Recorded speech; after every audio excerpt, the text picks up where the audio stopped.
Nagfile na silang Certificate of Candidacy karong adlaw ang mga aspirant ubos sa Nacionalista Party sa Hagonoy, Davao del Sur. Samtang sa provincial positions, usa lamang ang nagfile. Aniya ang report.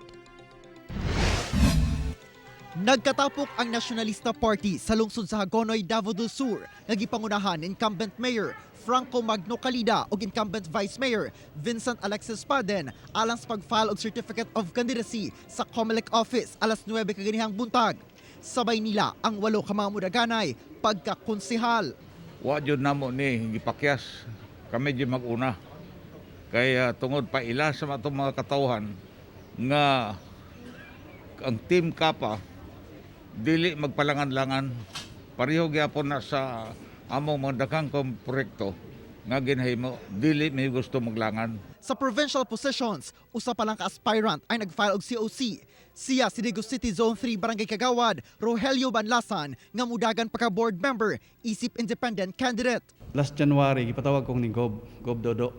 So, gi-consider ko niya as teammate for running as board member sa District 1.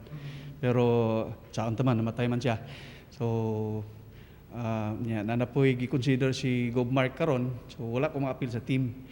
So, moto nga, unang-una na inganyo na ko nga, wa man ko'y plano yun nga magdagan, pero murag na-ignite ni Gob.